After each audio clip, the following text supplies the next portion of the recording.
Hi everyone, today I'm going to be having a go at this little house in a bottle, which is from Worlds of Wonder. I'm going to be using my Black Widow pencils. Now I haven't used them loads for doing things like background, so I thought it might be fun to do a sort of background on this and see how the pencils held up to a bit of blending. So I might not get to do the whole thing. We'll see how the time goes. I'm just going to start off with the background. I'm going to start off with the darkest blue, which is called Starry Night. Now I've had to zoom out quite a lot from this picture so that you can see the whole background, but hopefully you'll be able to get the idea. So what I'm going to do to start with right at the bottom here is I'm going to do my darkest blue.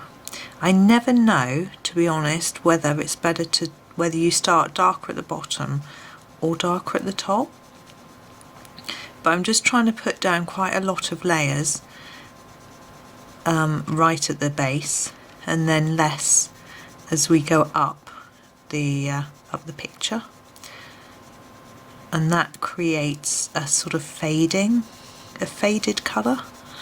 And you'll see that as we go up there's more paper showing through. I hope you can see. I can't actually see this bit of the camera because in my camera window there's a number written over the front of just that little bit, so I can't see how much you can see. I'm going to fade it up to about there and do the same on the other side. So trying to get the same intensity of colour on both sides if I can. I'm not going to be too fussy, but obviously we were putting down more layers near the bottom than the top. We didn't go all the way to the top, so we'll see how it goes. There's a quite fiddly background because there's lots of detail in our way.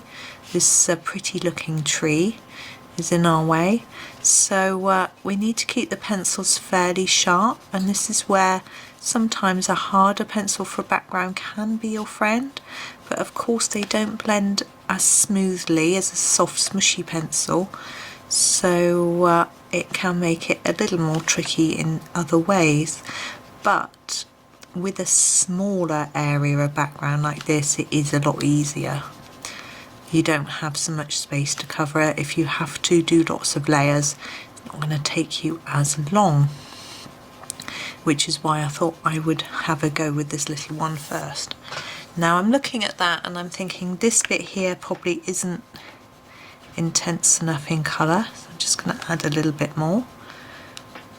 Now I haven't got my pencil hugely sharp, but it isn't blunt, because I want to try and stay in the lines as much as I can, as much as I do. I'm a bit rubbish, so you know it's staying in the lines, but a little bit. There we go, that's better.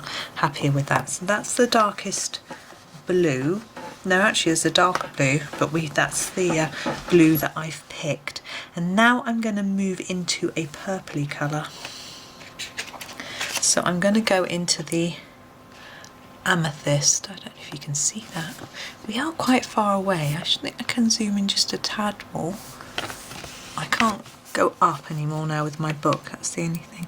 So I'm going to put a light layer of this over all of the blue that I've done already, and as the blue starts to fade I'm going to push harder, so I want more layers as the blue is fading out. So about here. So I want there to be very little paper showing at this point between here and here, and now I can start to fade it a little bit, because we are going to add in other colours too. So this needs to cover all of this blue, and I'm pressing, I guess, a medium pressure. Not really hard, because I want to add other colour on top, but not very light. We're going to reduce the pressure now as the blue has vanished on us. Going to start to fade out the purple. And you can see it's just a very small amount. And so here we're going to do the same. It's going over the top of the blue with quite a hard pressure until we get to about here. Now you notice I'm trying to do a sort of level across all. So rather than doing that bit and then that bit and then that bit, I think try and stick to all of this at once. For me, that makes it a little easier. It's up to you to choose a method that works for you. So we're starting to fade it a little bit already here.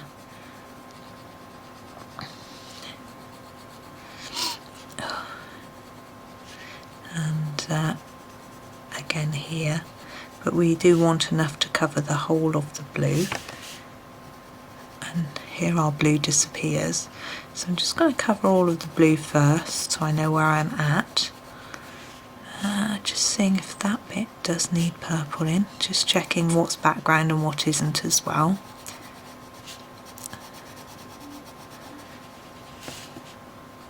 And now we need just a little bit. We're starting to fade it out completely. If we look, keep glancing to the other side so you line up roughly. You don't need it to be ruler exact, but unless you're really unconfident, then do use a ruler. But there we go. Okay, and now we're going to go in with a pink. So I'm going to use this Plum Pudding colour, and I'm going to overlap from about quite low actually, from about here I think. So it's a really pretty colour actually, so it'd be nice to incorporate it in. And then take it up. Now this, because the colours are so vibrant, we don't have a lighter pink to fade this into. So I'm thinking maybe we'll just make this the final layer. But we could put it into, oh no, we've got the Cyanide Pink. I'm wrong. So we'll use that as well. So we'll just go over this bit like we did on the other side. Now at the moment this doesn't look like it is blending together brilliantly. I can see my up and downy strokes from my directional strokes and that sort of thing. But I'm happy because I've got a plan. Basically, I've got an idea as to how we can smooth this all out, so it'll be fine. Now, there are choices actually. I can talk you through some of the choices while I'm colouring this last bit. I'm just going to take that up a tad higher so it's sort of fairly even. We're going to go in with the Cyanide Pink, and we're going to go right down to about here, I think, but gentle. Now, options. You could go over all of it in the lightest colour you're going to use and burnish it down or blend it all together and smush it up. You could, that will darken it all though, because this isn't a particularly light pink. This is almost red. You could go over it in white. Often whites can make a good blender. I don't know if this Black Widow's white is a good blender or not. I'm going to try it in a minute. But that you could use a blending pencil, a blending pen, blending solution, baby oil, Vaseline, all sorts of options, but none of which I've actually tried with these pencils. So I'm going to try a few things. At the very top by the cork, I'm going to try using some white to blend because I don't mind if it goes pale. The risk of using a white, this is their Casper, which is a little bit of a grey white. The risk with using a white is that it will leave a white layer, and so it will make what you've done lighter. It's doing absolutely nothing now. It's not blending at all. Some whites just don't. So I'm going to go in with my Caran blending stick. Now I'm going to start at the bottom where it's darker and blend, and that's working really well. Bringing those colours together, it's burnishing them into the paper, so we've got no white being left behind. Now I'm being careful to try and do the colour layers. So now I'm doing the dark purple bit, and then I'm going to do the dark purple bit over here. The reason for that is because it's going to colour the end of my blending stick, and if I'm not careful the colours are going to be dragged into each other too much, and I don't want to do a bit up here and then a bit down here and get that really dark into there. What I'm going to do is move up as the colour moves up, and I might actually wipe the end off a little bit as we get, once we don't want any more purple, because the purple's the one that's going to stay on the end of the blending. You can see, look, I don't know if I can get it to focus.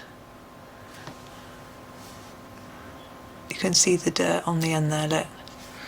So we don't want that getting on the light pink bit. So I've actually turned it round. I'm going to wipe it off in a minute. Now to wipe it off, you just colour it onto a piece of scrap paper. It's as simple as that. You can sharpen them as well. I'm just scribbling it. It's nice and clean now. You can sharpen them, as I said. It doesn't always remove all the dirt though, because if it's right on the point, that might not sharpen. So never assume that just because you're sharpening something it's going to get rid of it. It doesn't always work. So this blending stick is working really well, I think. I like the way it's working. I think perhaps near the top our problem is that we don't have enough layers of pencil on for the blender to have anything to blend. It's not doing such a good job up here. So I'm trying to think about what I might do, because I don't really want it darker and the white didn't want to work, so I'm not sure.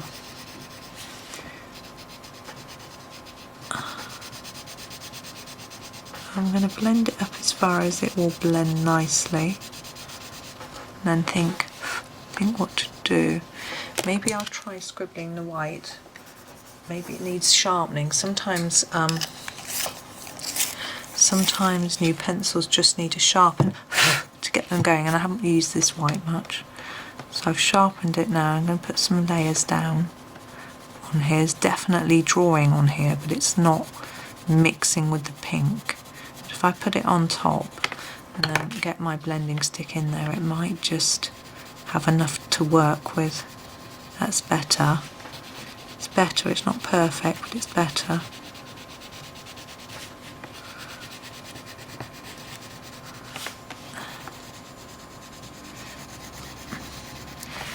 Now what I don't like is we've got a bit of a transition line here. That one fades quite nicely, but this one doesn't. So I'm going to grab this pencil which we used, which was Cyanide Pink, and I'm just going to go gently back in and try to eliminate that line, because I don't like it.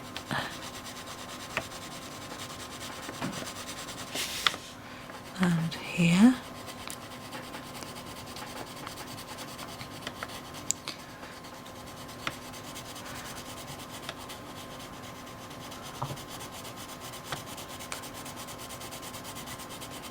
Now the joy is that when you've used the blending stick, you can still go back over the top with it, and of it I should say, and add more colour in.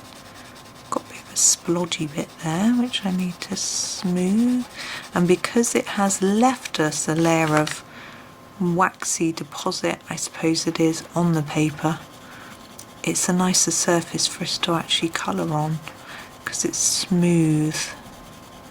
Although I know some people prefer a bit more tooth in their paper, but anyway, there we go. So there's our background. Now I think we might as well get on with a little bit more of the bottle. Now the outside of the bottle I'm going to do in the grey. This grey is called Spiderweb.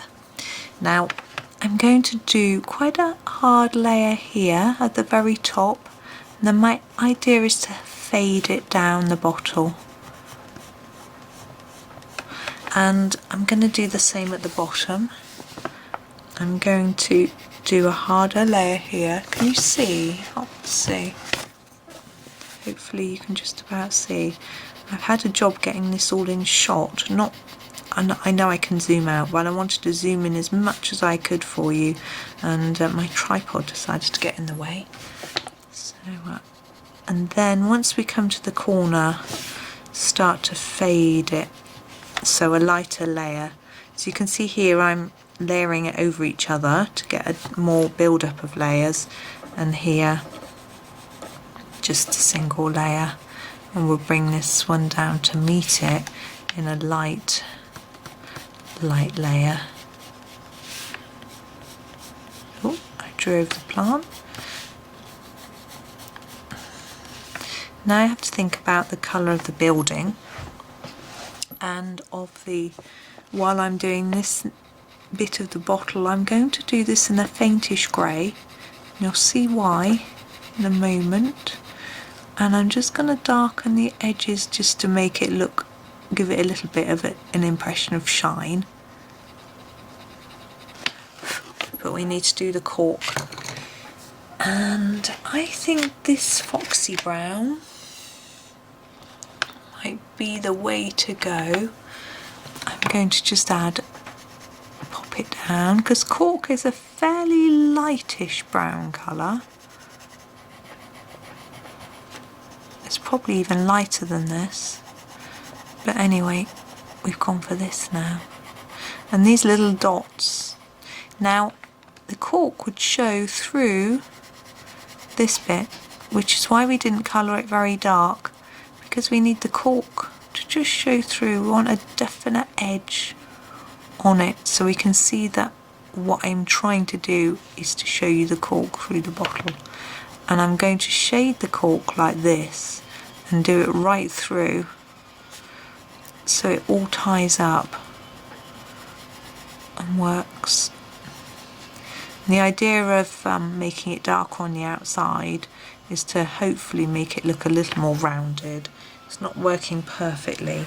I'm going to get going with a slightly darker brown. We've got a Tarantula, and I'm just going to go at that edge a little more, slightly darker brown.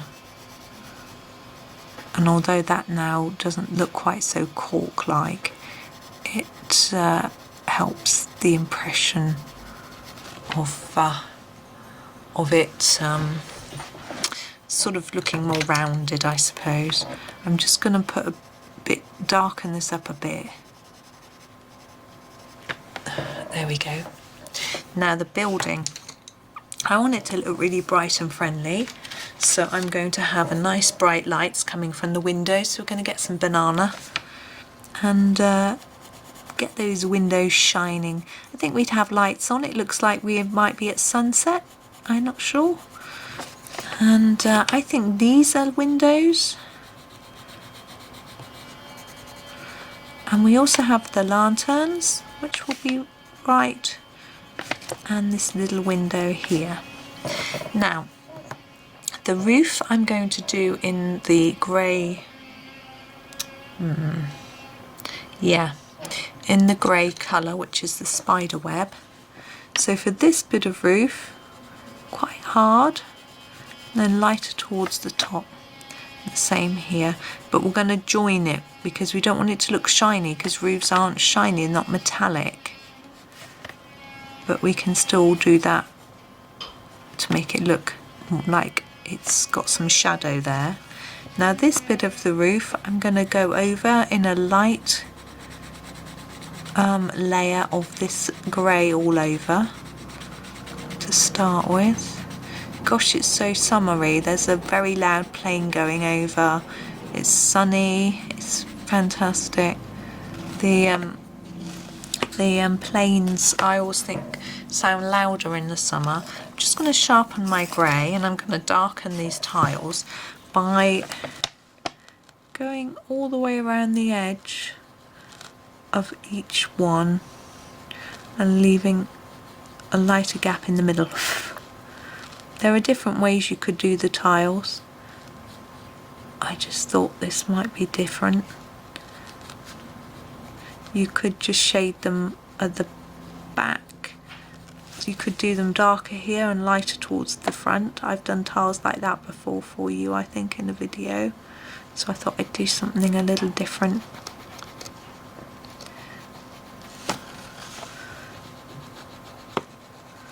Got to keep an eye on the time. My children are coming home from school a little bit earlier today. So I just need to check. They're not going to be, they don't bother to use their key, they just bang on the door. They expect someone to be there with open the door and give them a snack. I always like to know how they've been getting on and how they're doing and how they're feeling.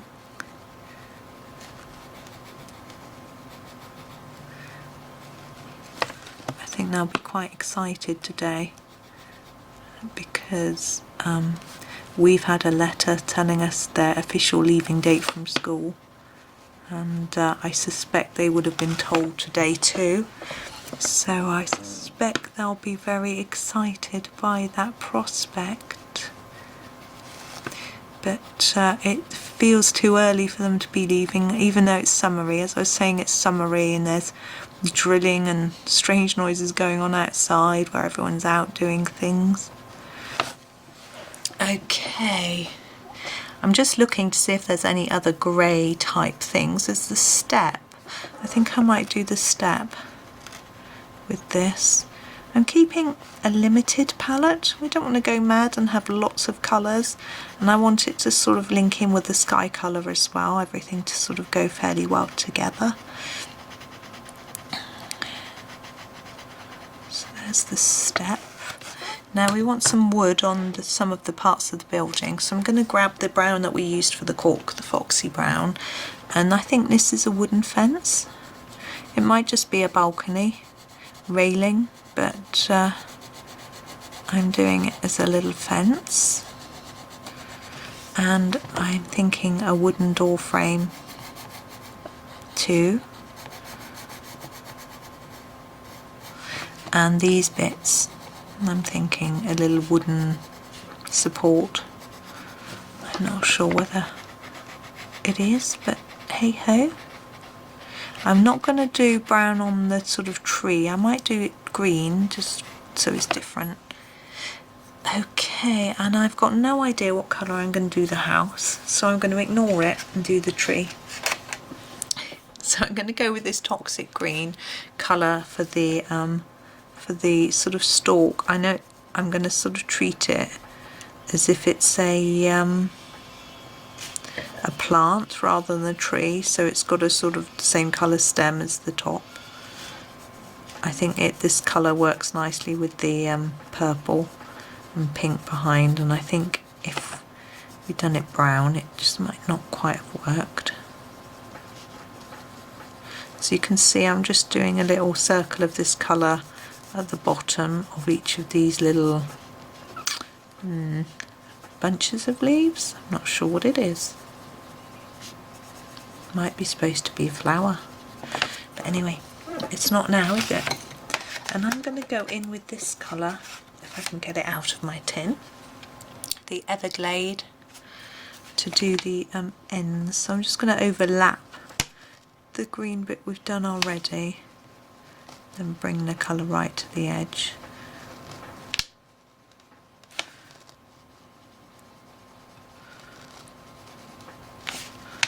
I'm thinking about what colour to do the house, and I'm really thinking hard, and I'm thinking orange with the purple and pink. Not sure. We've got this plant pot to do as well. Now these little bits of flowers at the bottom I'm going to do in this colour just so that it all ties together. I'm not going to do more than one shade because they're so little. There we go. Now what I'm going to do is try try doing the plant pot in this pumpkin colour, because I think it might look slightly terracotta-y, but it's probably a bit too bright. See how well it works and then think about the house. certainly stands out. I'm doing a darker amount, a larger layer on the edges and making it paler towards the centre, so it looks like the light's catching it. I think the house needs to be a little bit paler than that. What I'm going to do is start with the egg yolk, which is the yellowy colour, as a base, and then sort of, but it's, to me it looks quite orangey, and then we'll add some orangey colours to it to make it darker. I just realised that I haven't done the roof of the lean-to, which will need addressing, but we'll sort that out in a moment. We'll just get this egg yolk layer down. Because they've got these little lamp details to think about as well, and the door. I've purposely not done the door yet. I think once we've done the house, the door colour might become more obvious. Okay, this is obviously far too yellowy. The windows don't stand out, but we're going to now go in with the Toadstool colour and start to add another dimension to it. Now I'm going to go right over the top of all of that egg yolk with this. I think it was probably a mistake, a bit too pale, but it's warmed up this colour nicely.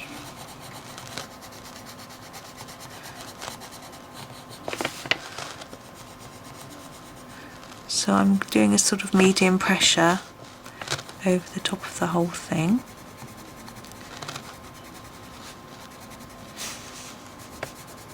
I think it's looking quite nice. I know orange and purple aren't always obvious friends, but I actually like them together. If you don't, then you might want to go for a different colour for your house. You certainly can do whatever you want with your own picture. You might look at my picture and go, "Ugh, at least you've shown me what not to do." Or hopefully you might think, "Oh, that bit's okay." I'm always careful to, when I look at people's pictures, to have a think hard about what it is I like about it. Now I'm going to go in with a pumpkin and do a few little highlights on the edges, because I think, yes, looking at a picture and going, wow, that's amazing, that's great, but you want to think, why? What is it that makes it so good that I can do in my pictures to make mine look that amazing? So I'm not doing particularly hard now, and I'm just going all the way around. I'm going to do an extra heavy layer under the window because it'd be like a sill, and I'm trying to sort of just do the edges a little bit. Now here I'm not sure, I think I'll just go up from the bottom. I think it would be darker at the bottom. Okay. The lean-to, we need a bit under the roof and quite a lot here where we would have shadow from the side of the house. So bring that across a little. Make sure it sort of blends in. And then a little bit, I'm going lighter than I did for here. And then we want a little bit at the bottom. And here. And a bit side. I think we also need to put a little bit across here, and then we want some under the window like we did on the top one. There. Now I'm going to grab my grey again, the Spiderweb colour, and look at this here, and I'm going to do a harder bit at the bottom and then lighter towards the top of that little circly bit. And we've got this roof to do, darker there, and then a bit lighter in the centre. Okay, now what I'm going to do is grab my black, which is called Black Widow and just add a few touches to a few areas to really darken them up, because the grey I feel is quite light. I just want to darken a few bits here and there, very gently. And I'm also going to do these bits on the lamp.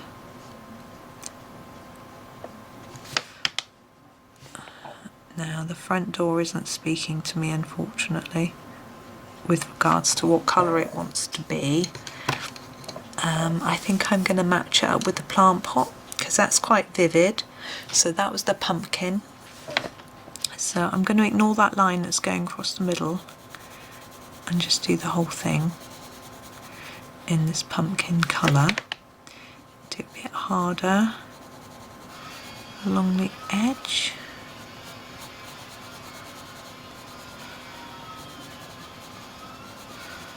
There we go.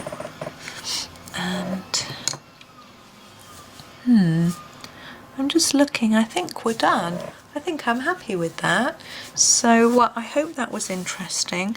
We haven't managed to completely blend out that sky, which I'm going to try and have a fiddle with.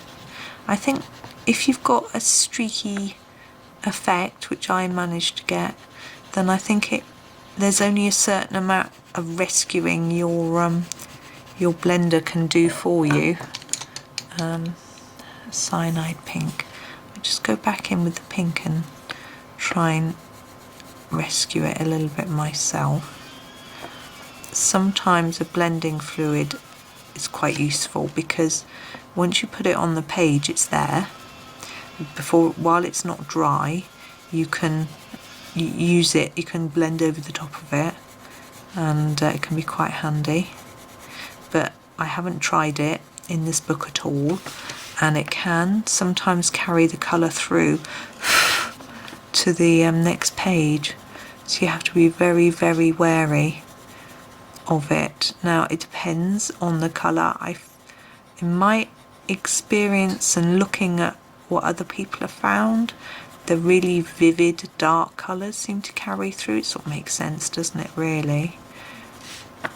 I find like the Prismacolor reds and pinks seem to be the ones that people have the most trouble with, but having not tried it on these colours, I usually do on polychromos, they seem okay, but they're not so vivid. Alright, I'm just faffing with this now.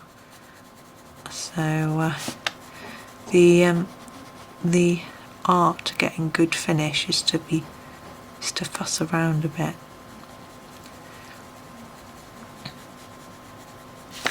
There, I'm happier with that now.